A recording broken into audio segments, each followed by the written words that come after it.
Okay, good afternoon. Good to see everyone. Good to be back. If you're tired, I could understand that because, like me, you were likely up most of the night, up early this morning, watching just absurdities. I still have a hard time putting in context what we watched yesterday. Mary, good afternoon. Elizabeth, good afternoon. I do want to say thank you to so many. We got many emails just saying thank you for coming on. I want to thank Sean Scanlon for coming on and talking yesterday, for Christine Cohen for coming on. I think I shared certainly their sentiments, and they, I think, had a reasonable approach to what was happening. I don't think anybody, in talking to many people today, I think everybody was just almost in a state of shock more than anything else. Like, what the hell just happened? And I want to talk about some of the comments that we saw online yesterday. But first, the emails that I got yesterday and last night.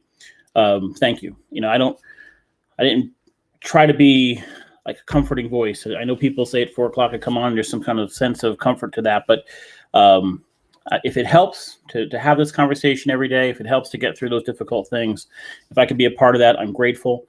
And I'm certainly grateful to all of you that watch on a regular basis. Vinny, hello. Justin, hello. Fabio, Adriana. Shania, how are you? Shania and I went to school together up to 7th and 8th grade, something like that in Derby. So I'm glad I could be a part of your lives. I'm glad I could be live at 4:00. The emails made me feel good last night, and certainly a time when I can certainly use it. I started this podcast. I actually started Brandford 7. People know that I was considering 10, 11 years ago running for office, either the RTM here in Brandford or what have you. There was a rumor I was running for state rep. It was never true, but it wasn't going to happen. But after working on a few campaigns, I realized I didn't want to be part of it.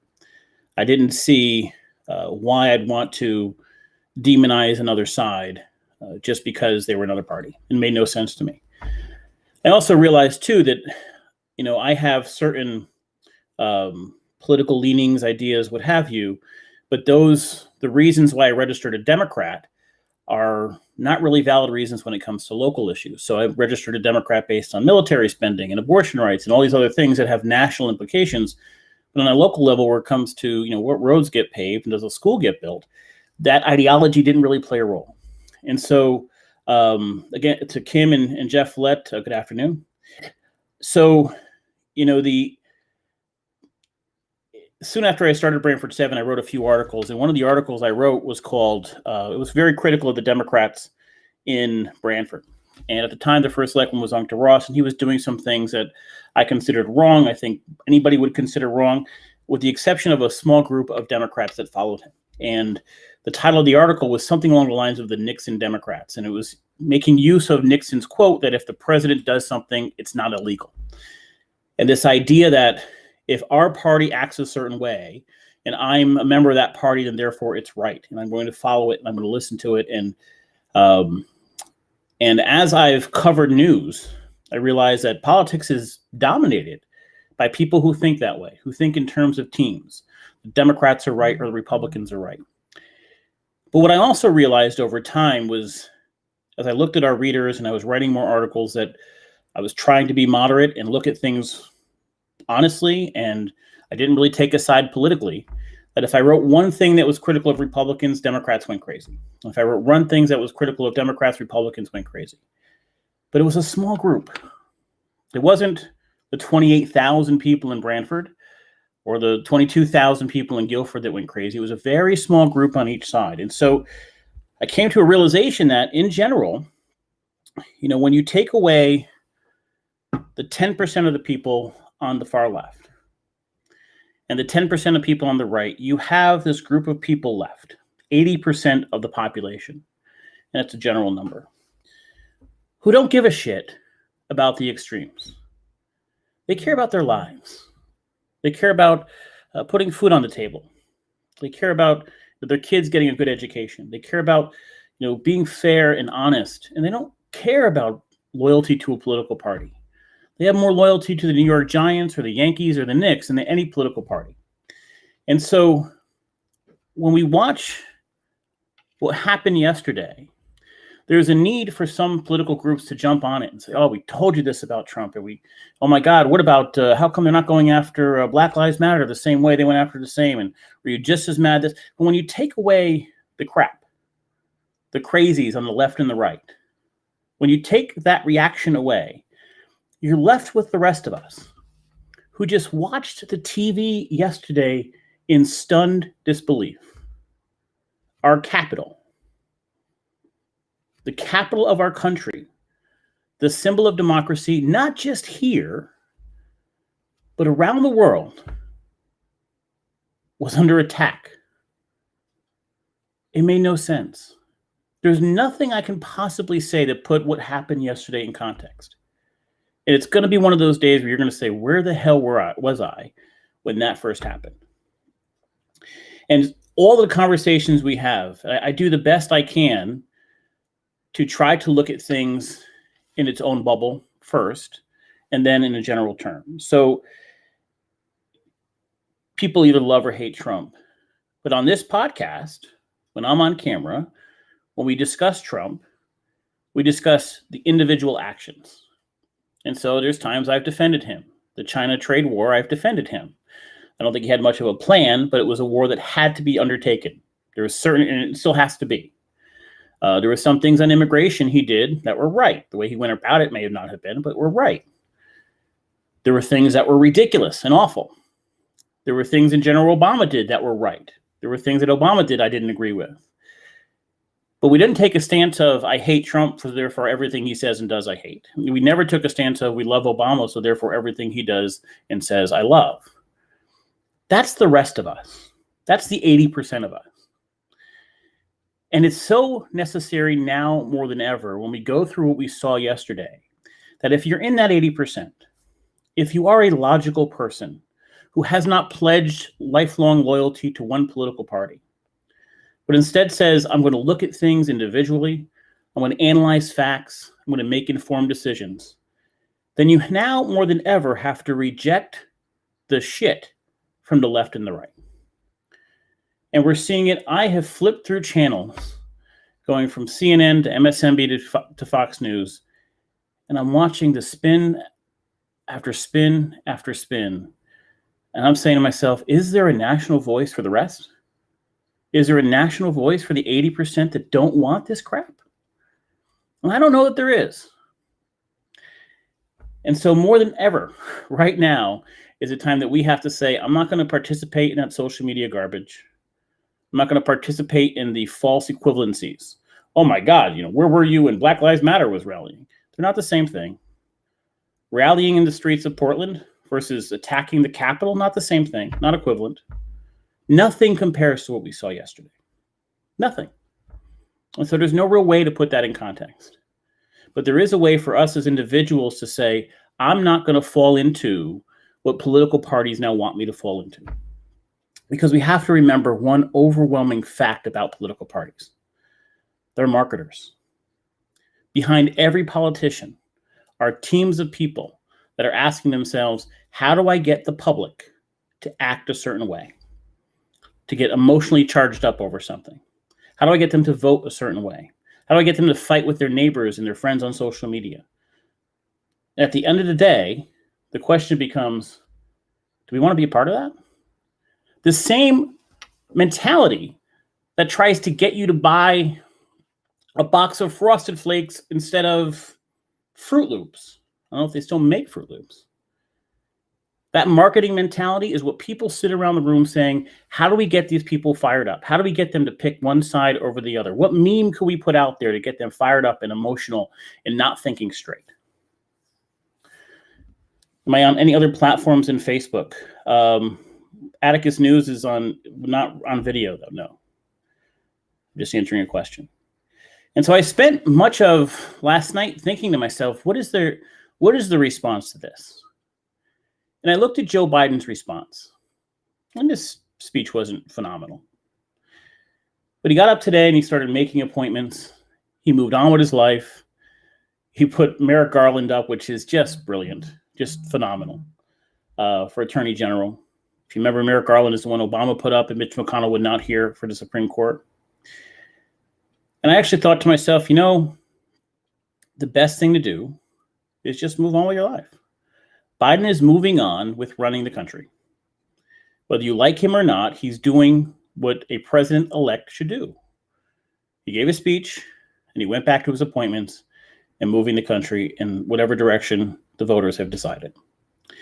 At the end of the day, we cannot be manipulated by political parties. That's all they want to do.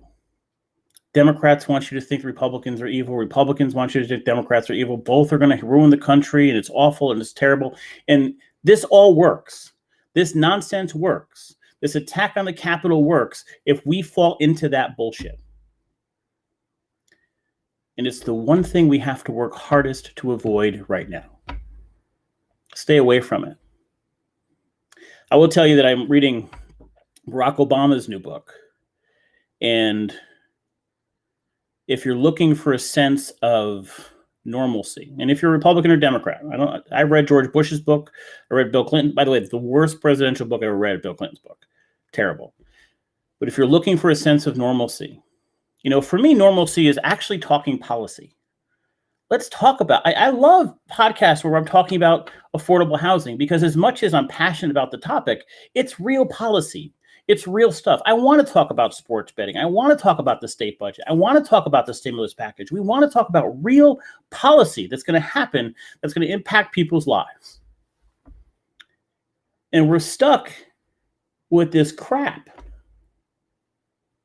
That's amazing. I don't know the answers to what happened yesterday. For the life of me, I can't figure out how the police were not prepared for that. You would think this was not a rally that came out of nowhere. People were coming from around the country for this rally. Trump has made no secret about half the crap, the nonsense he said. I went out for breakfast this morning, and even really hardcore Republicans were like, that was a low moment for us. Like, I said this on air yesterday, and it's kind of a weird thing to say, and people asked me about it early afternoon. But what happened yesterday for our country was ugly as hell, but may end up being a unifying moment where most of the country said, I'm not for that. I'm not supporting overrunning our Capitol. I'm not for a president that encouraged people to do that. He had every opportunity last night, and we listened to it on air, to come out and say, guys, no, don't do this. It was always qualified with, well, we got the raw deal. We had an election stolen from us. That's not normal human behavior. And I would argue right now, 90 to 95% of the country absolutely believes that's not normal behavior. Not necessarily for a president. It's not normal behavior for anybody. Can you imagine, going to end a fight between people and saying, hey guys, you should stop. No. He was talking about you, but no, you should stop now. That makes no sense. Your country's under attack. The first thing the president should say, let's stop this. And he qualifies it. There's no words for that. And so in the comment section yesterday, I'm reading them, and some people are saying, well, if the election was stolen, where's the evidence for that? If you're a viewer of this podcast and you're commenting in that section, the first question I'm going to ask on every single issue is, where is the evidence to support what you're saying? It doesn't exist. There's just as many Republican secretaries of state as there are Democrats. They voted for Trump, many of them. There are people in Georgia who got up and said, I'm running the election system. I'm a Trump supporter. I'm upset Trump didn't win. But there was nothing wrong that happened in these votes. So why are you, this small group, so willing to say, I listened to this man over hundreds, thousands of members of your own party who also support that man, who are telling you nothing wrong happened. The numbers are fine. And they put out these little videos. Oh, here's a meme. It says, here's a picture of ripped apart ballot. We don't know what the hell that picture is. We have no way to prove that. And as much as you may hate CNN and Politico and MSNBC and all the mainstream media, and I get it, I understand that they're biased. They would kill for a story like that. If Politico could come out with a story that actually showed ballots were ripped apart and it cost somebody the election, that journalist wants to make a name for themselves. Making a name for themselves matters more than who gets in office. I assure you of that. They're dying for that story. And there are journalists watching all this stuff saying, is there any validity to it? Is there any validity in it? No, no, no, no, no. So why do we keep repeating the same crap? I had one comment yesterday, which was amazing. Somebody posted, and she's far left, and she said that I use dog whistles to, I'm part of this anti-Trump sentiment and helped cause what we saw in Washington yesterday. And I just looked at that and said, how does anybody come to that conclusion? We discuss issues here. At the end of the day, you can believe what you want to believe, but if you believe that, don't watch this podcast. There's so much more money for me to make going left or right. You want to make money in media? Be Rush Limbaugh. All the right listens to you like crazy. Go far left. Be Rachel Maddow. Guaranteed audience. Right now, I heard somebody say today they stopped watching Fox News and they're watching Newsmax now, because apparently that's where the far right is going. Because people don't want news. They want their ears tickled. They want to hear somebody reinforce their already natural inclinations. Some people who are open to conspiracy theories, they want to hear somebody talk more about conspiracy theories. We want to listen to people that, for some reason, tell us what we already want to hear, what we already believe. Thinking critically is not something we do. But what if we were different? What if an incident like yesterday, where most of the country agrees was absurd and nuts, was way beyond anything we'd ever expect? What if there's a silver lining out of that? What if it's a time for people to finally say, you know what? The one thing we all have in common is we don't think our capital should be under attack. The one thing we absolutely have in common is that we don't think the President of the United States should be encouraging people to march on their capital. That when there's an attack on the Capitol and people are in there and we have elected officials on the ground behind chairs hiding, when the Vice President of the United States has to be taken into protective custody, that's not right. And I guarantee you 95% of the country watched that yesterday in horror and agree that what we saw was not right. So why are we letting 5 or 10% of the country dominate the narrative? Don't. I wrote an article a while back, a couple of years ago, and I posted on my social media page because it comes up every year when you post on Facebook, the new thing every year. And it was when we start telling the story of the end of civilization, it will start with Facebook. It will start with social media. And as much as people want to attack the normal media, whether it's MSNBC or Fox or whatever, and there are certainly overwhelming biases in all of those, at least it made some sort of gateway for people. That in order to get coverage for a story, there were people who had a brain in some way, shape, or form saying, is that a story? Is that not a story? Is this relevant? Is this not relevant?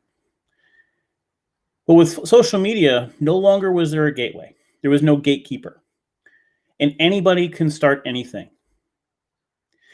You know, one thing that people all have in common that reach out for these conspiracy theories is unbelievable ignorance. They often don't fully understand how things work.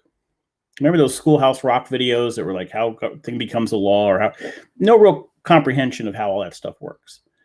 And so when something's confusing to them, they look for the easiest answer. And the easiest answer, you'll find marketers, they'll put it out there.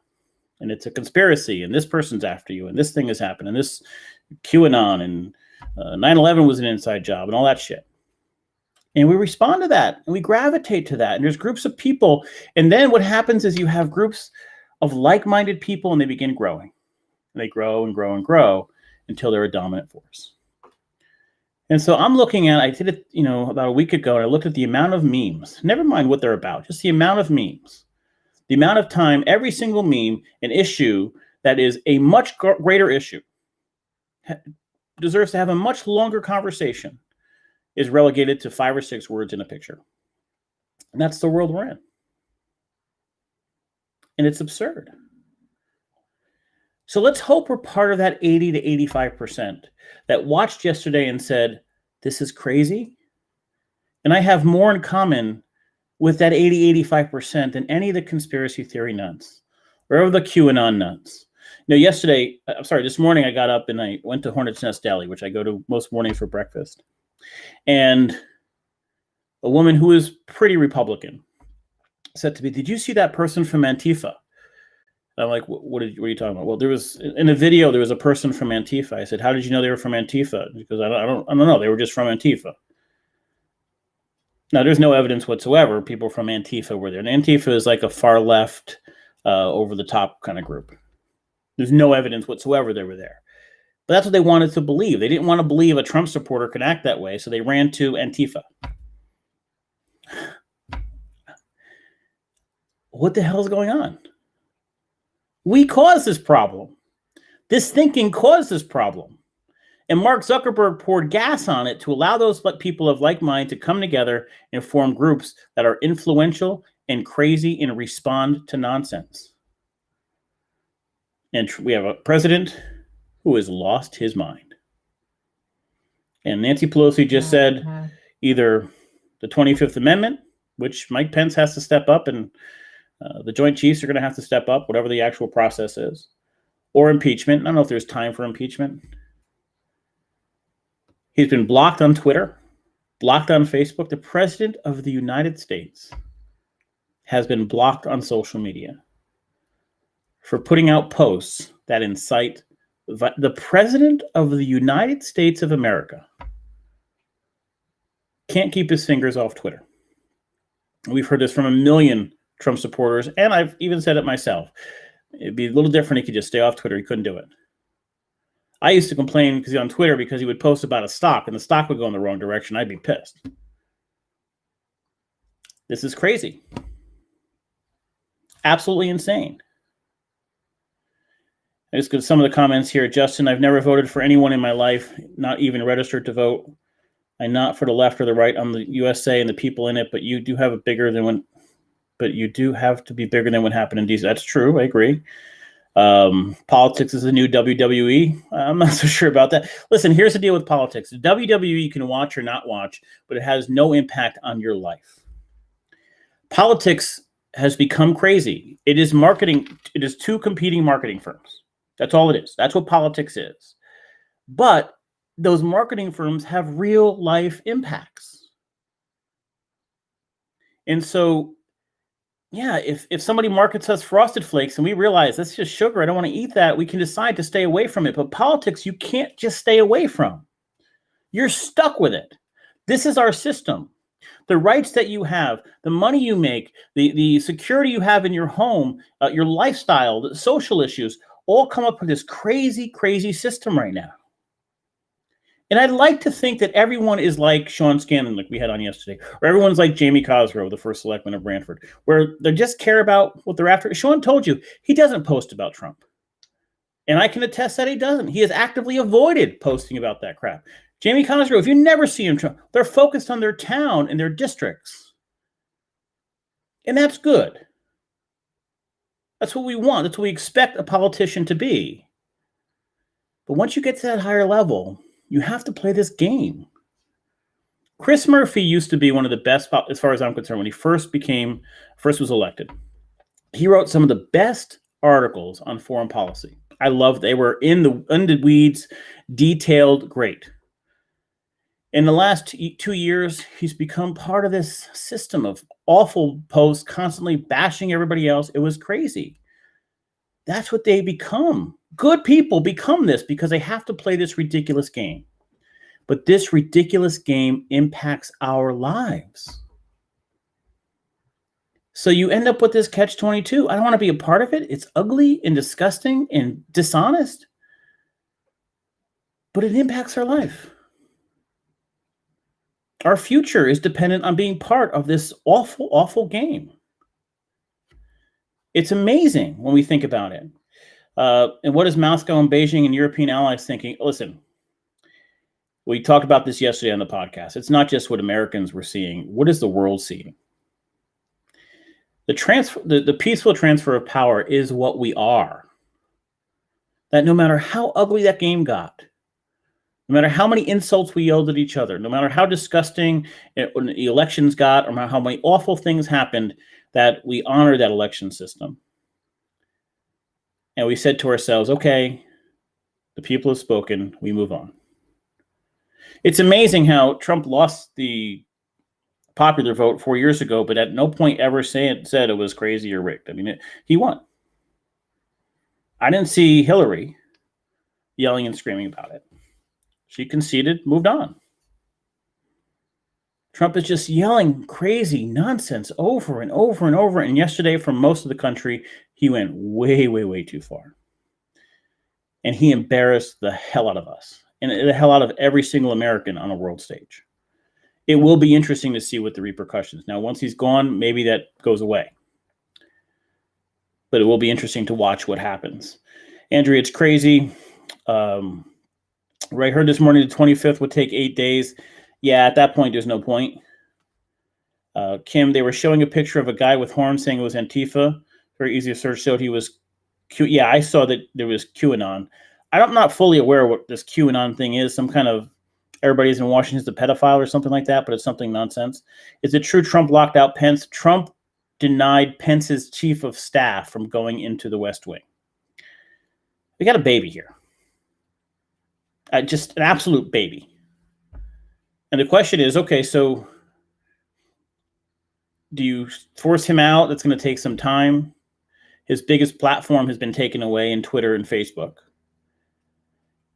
I don't know. This is unheard of. This isn't bad behavior for a president. It's bad behavior for a normal human being. We are clearly not dealing with a normal human being here. Isn't it amazing? It's always the ones that had everything in life handed to them. You know these people that have never had to work a day in their life. They inherited everything. And they're the most spoiled assholes you can possibly get. And it's amazing to watch. A vocal nothing is being done the next 13 days. GOP is just want to make this go away and move on. He should go to Mar-a-Lago, or even better, Lagos, and we start the healing on January 20th. Yeah, I will tell you this. In hearing the speeches last night from a lot of members of the GOP, they can't wait for this to be over. And I'm seeing some Democrats saying they have to pay, they have to come back and pay the price for supporting Trump or whatever. Listen, for 4 years, we didn't have any new wars. We had crazy tweets. There were some bills that were good. There were some that were nonsensical. Democrats attacked mercilessly. That's just politics. Unfortunately, that's just politics. I'm not a Trump fan. I didn't vote for him either time. But I'm also not going to sit here and say he did a terrible job or an awful job. The world didn't come to an end. I will take Trump over George Bush, up until yesterday, George Bush Jr. any day of the week. George Bush Jr. cost hundreds of thousands of lives, starting wars that were not needed. I value human life. I'm an atheist. I'm not going to heaven. Therefore, I value the life I have. Taking lives needlessly is the ultimate sin for me. Yesterday, Trump took 4. That's the problem. Over nonsense. And the worldwide visual that our country was under attack by its own members. And some guy dressed in like horns and fur or something in the middle of the Capitol. Steve, with the Senate at 50-50 and the House so close to get anything done, we will need bipartisanship. We were at 50-50 under George Bush. And stuff got done. I'm going to tell you right now, I have a feeling, it's just a feeling, that there's going to be more support for what Biden puts forward than we think otherwise. After this COVID crisis and the stimulus that has been paid out, and probably another stimulus that's about to come, I think most, even Republicans, will say, all right, we have to raise taxes at least on the upper levels. I think you're going to get bipartisanship. In the Senate, I think you get a moderate majority. I think you get a group of Republicans and Democrats that start working together, that have watched in horror. They were all in that room together when they were hiding behind chairs. The awfulness that we witnessed yesterday. It could actually be an event that brings much of our political parties together. Let's hope so. That being said, it's Thursday. It's 4:30. We'll be back unless there's some major news event, and we'll go live again. We'll be back on Monday. It's been an amazing week, and I want to thank you for joining me and going through that with me. We went through it live yesterday. I want to thank the people who came on. Thank so many of the emails that came in.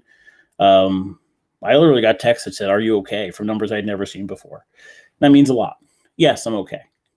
I try to take a logical, reasonable approach to these things, and in many of the conversations I've explained, we are historians. Let's step back for a second. Let's look at all the players and see what's happening. But it's hard to be historians. It's hard to look at things objectively when you're seeing it unfold real time and you're seeing things unfold that are horrific. Not about policy, not about the pros and cons of a healthcare bill or immigration bill or tax policy. That's the stuff we want to talk about. I want to have a half hour, an hour conversation on that every day. Seeing the TV, I was horrified yesterday. Let's hope it's almost over. Let's hope the man in the White House now stays quiet for the next 2 weeks. If you don't want to show up for the inauguration, don't show up. I saw today that Pence was going to show up. See, Pence is the kind of politician, the gay rights thing is nuts. He's religious. I'm as anti-religion as it gets, but he's a politician. There's a respect for the Capitol and the country and democracy. Trump doesn't have that. If Trump gave an order to the military now, would the military listen? I don't think so. Do we want to be in a country where the commander-in-chief gives an order that's not listened to? No, we don't want to be in that country. But right now, the next 2 weeks, I hope that's the case. But it's over now. I saw they're looking for 40 different individuals, something along those lines. Amazingly, the market's doing great. I don't think that's going to stay that way. I think that's going to drop off pretty soon. But right now, the market's doing great. And it's been a week to remember. A spectacular moment. And we'll remember this. Where were you when OJ happened?